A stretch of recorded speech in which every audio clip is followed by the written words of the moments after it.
बाबूजी, मैं जानता हूं आप सब लोग पूनम जी से बहुत गुस्सा हैं, लेकिन एक बार के लिए उनकी बात तो सुन लीजिए। वो जो कह रही हैं उसमें गलत क्या है? आकाश, बाबूजी, गौतम को पूनम जी नहीं, मैं भी अच्छी तरह जानता हूं। उसके और उसके परिवार वालों ने जो घटिया हरकतें पूनम जी की शादी में की थी, वो मैंने अपनी आंखों से देखी।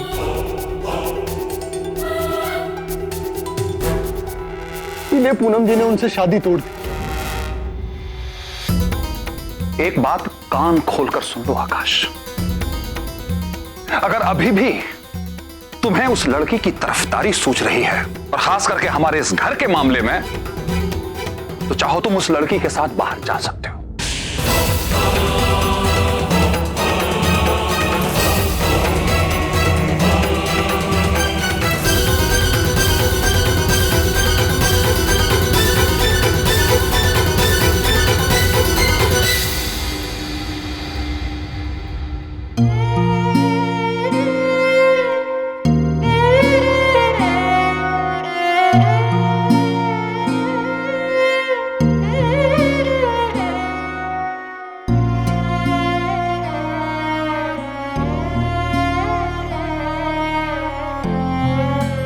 क्या सोच रही हो बेटी?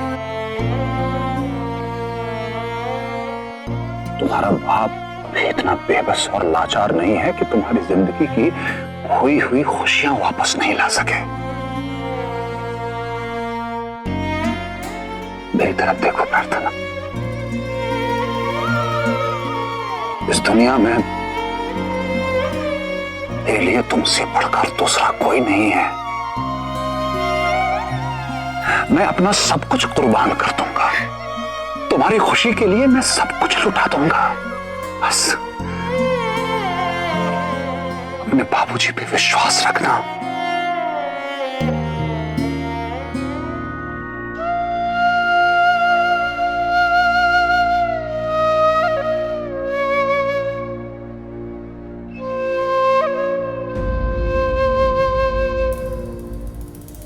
ठीक है, तो ये तय रहा कि हम कल गौतम के घर वाले से मिलेंगे और उनसे विनती करेंगे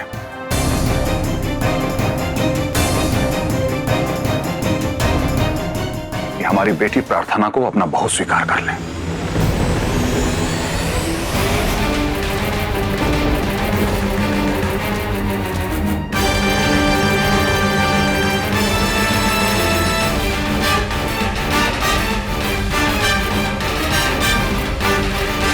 चाहे उनकी जो भी शर्त हो, हम उनके वहां से विदाई की तारीख पक्की करके ही वापस आएंगे।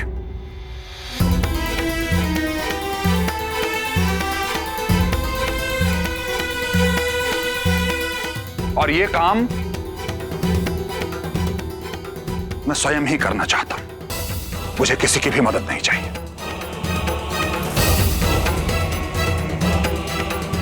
मैं इस काम को अपने तरीके से करूंगा।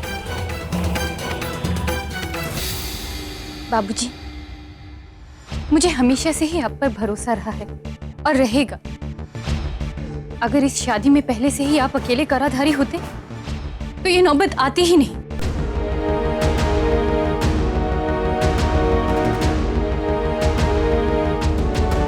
समझदारी इसी में होगी, अब सब कुछ आप ही संभालिए, यही ठीक रहेगा।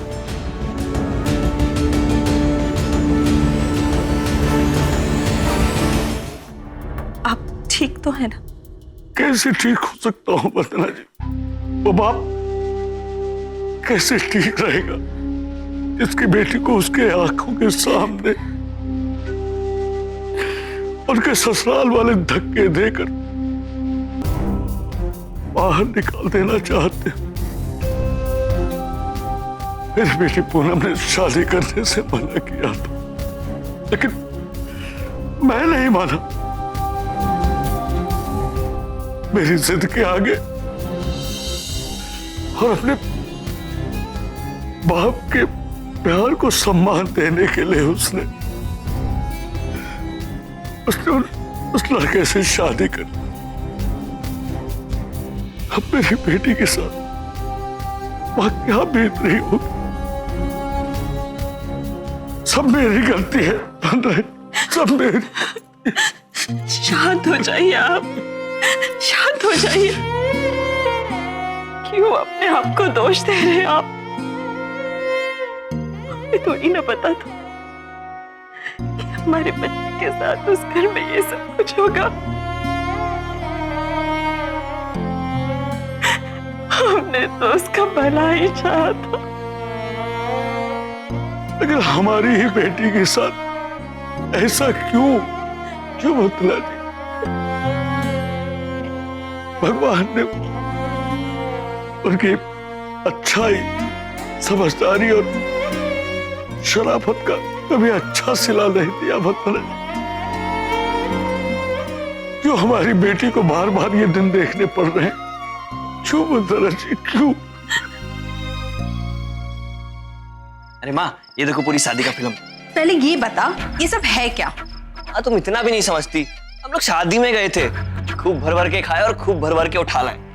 कभी खाली हाथ आए ऐसी शादी से हम लोग? बताओ माँ, देखो ना। अरे रुक ना। अच्छा ये देखो, ये वाला। अरे माँ, ये देखो माँ, एक से एक देखो तो। अरे वाह, ये तो सच में बहुत बड़ी शादी की तामझाम थी। पूनम के माँ बाबूजी, इनकी टोली भी पहुंची थी वहां पत्तल चाटने। हाँ तो पुलिस बन के मंडरा रहे थे चारों तरफ, पर कुछ काम नहीं आई इनकी पुलिस गिरियां ऐसी। अरे कहाँ है, जरा हम भी देखें, दिखाओ तो हमको भी।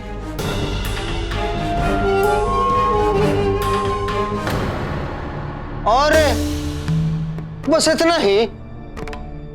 बताइए जरा, नाटक का असली बमफाट सीन तो इसके बाद हुआ था। बुड़बक, उसका फिल्म तो तुम बनाए ही नहीं। कहां से बनाते? बार बार कोई ना कोई सामने आके टपक जा रहा था, तो हमको मोबाइल जेब में रखना पड़ रहा था ना, तो हमने छोड़ दिया। ओ बकलोल, इतना सा काम तुम ठीक से नहीं कर पाए? ससुर, तुम देखती माँ, पूनम और उसके घर वालों की क्या हालत की थी मैंने। कि काटो तो खून नहीं। उन्होंने सपने में भी नहीं सोचा होगा कि मैं उनका ये हाल करूंगा। अब जीते जागते हर रोज सपने में मैं ही दिखूंगा उन्हें। इतने दिनों की मेहनत रंग ले आई माँ। कलेजे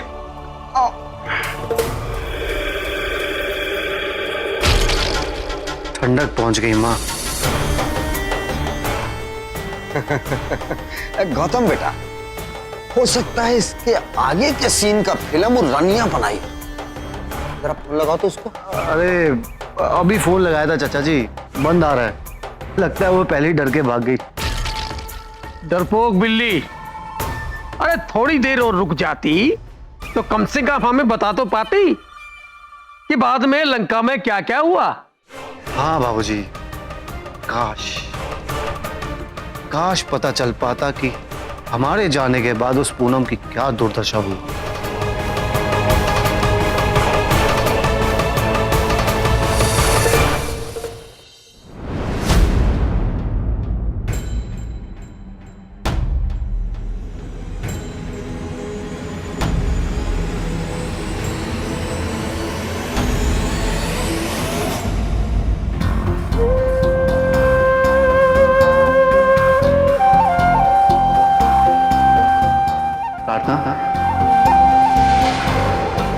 मैं सुधीर।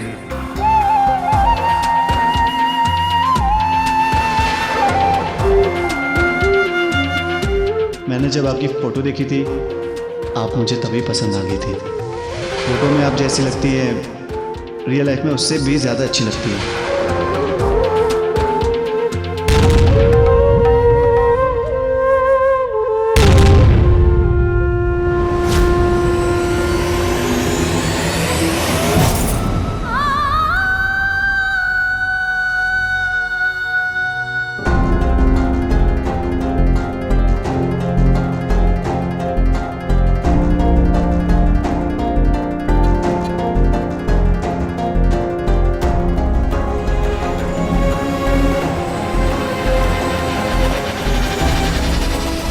वर वधु को मंगलसूत्र पहनाए।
पूनम जी,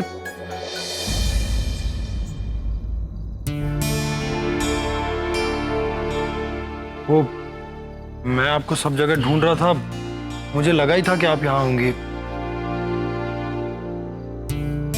अब समझ में आया कि अम्मा ने दादी को प्रार्थना के कमरे में रुकने को क्यों कहा। लेकिन पूनम जी, आप यहाँ आंगन में सोएंगी? हाँ, हम यहीं सो जाएंगे, तुम हमारी चिंता मत करो। नहीं पूनम जी, आप यहाँ नहीं सोएंगी। आप अंदर चलिए, मेरे कमरे में सो जाइएगा। नहीं आकाश, हम वहां नहीं, हमारा मतलब है ये ठीक नहीं होगा। पूनम जी, वो मेरा कमरा है, आपको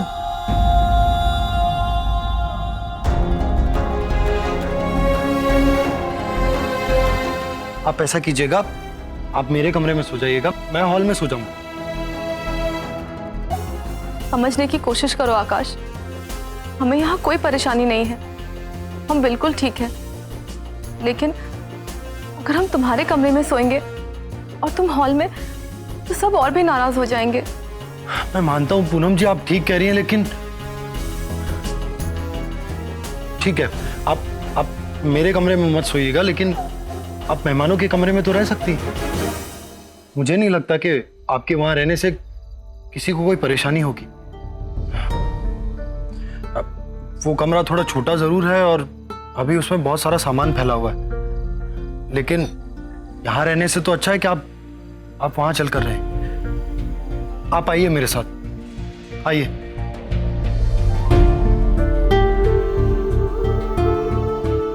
क्या सोच रही है पूनम जी?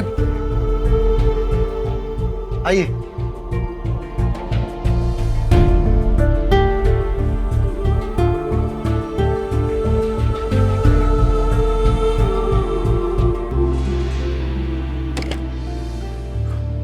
आइए पूनम जी।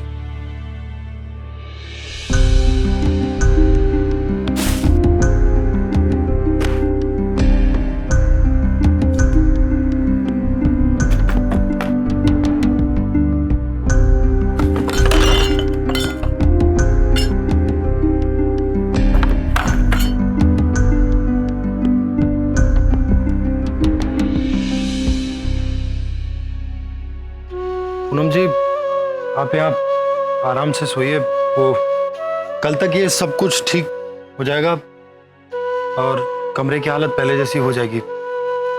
अब यहाँ आप आराम से रहिए।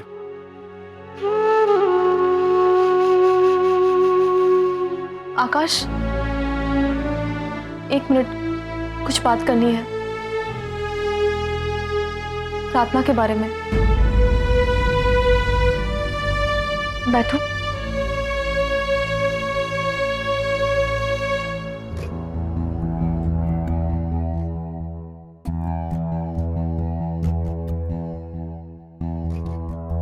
क्या करे आकाश, कल सब गौतम के घर जा रहे हैं। प्रार्थना की हालत देखकर सब जल्दबाजी में गलत फैसला ले रहे हैं। कोई कुछ सुनने के लिए तैयार ही नहीं है। उन्हें इस बात का जरा भी ख्याल नहीं है कि उस घर में जाकर प्रार्थना की जिंदगी बर्बाद हो जाएगी। हमें तो यकीन नहीं हो रहा, हमसे बदला लेने के लिए गौतम इतनी नीच हरकत कर सकता है। अरे जो करना था हमारे साथ करता, प्रार्थना के साथ क्यों? उसने क्या बिगाड़ा था? हाँ पूनम जी, मैं कुछ तो करना होगा, क्योंकि मैं जानता हूं कि बाबूजी उनके घर जाकर उन्हें एक मोटे दहेज का प्रस्ताव देंगे और वो लालची भूखे भेड़िए उस दहेज का प्रस्ताव सुनकर तुरंत इस रिश्ते के लिए हाँ कर देंगे। हमें कैसे भी करके इन सबको वहां जाने से रोकना होगा, वरना जब तक अम्मा और बाबूजी को अपनी गलती का एहसास होगा तब तक बहुत देर हो चुकी होगी।